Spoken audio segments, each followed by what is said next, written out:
The former Iszard's department store in downtown Elmira used to be a favorite holiday shopping destination. Now, for the first time since it closed its doors 35 years ago, people will be able to take a step back inside. This was the original loading dock for the store and freight elevator.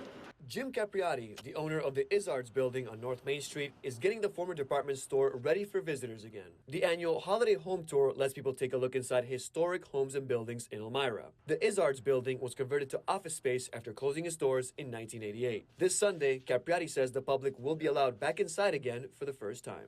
As you can see, the basement's not quite what it used to be. One of the main attractions will be a look at what's left of Iszard's famous tea room in the basement. I would assume that it probably spilled out into this area because of the carpeting that's here. You can still see some of the remnants here as far as the exterior and the walls. So you see the lattice work, the white brick. This is where the kitchen was. No recipe books were found for the famous brown bread? No. What are the plans for the former tea room? Well, I'd love to open it again. It would be cool. Yeah? Yeah. That's possible. It's possible. Do you plan on keeping some of the original features of the tea room? Whatever we can save. We'll save whatever we can. It was a very popular place to eat lunch. Apparently they had amazing brown bread. People I've talked to, have fond memories of going and doing like a day of shopping and then having a lunch there. Their Christmas displays were apparently quite the thing that they would plan out like months in advance. So not only did they have on the store windows doing, interesting displays, but they would have little displays throughout.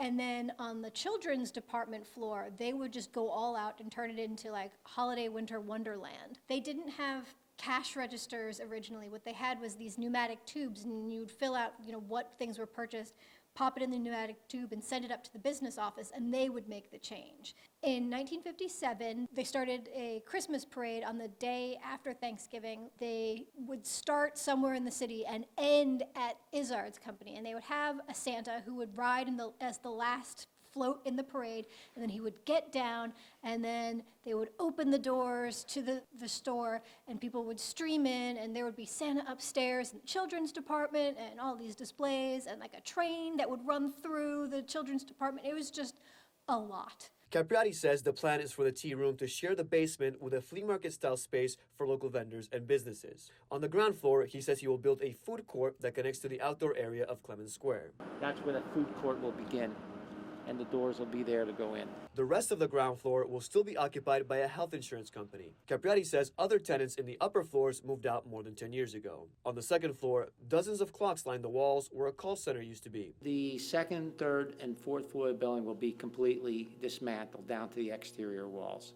And it's going to be rebuilt as apartment units, which will be sold as condominiums. There's going to be 8 per floor. As the Iszard's building marks its 100th anniversary, Capriati says it's time for change. Our efforts are to keep the building in its original condition outside, but inside repurpose the building to something that'll give it another 100 years of life again. But we're anticipating starting construction mid-2024 with an expected finish date of mid-2025.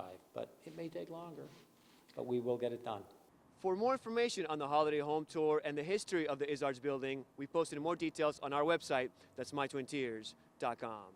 In downtown Elmira, I'm Nick Dubina, 18 News.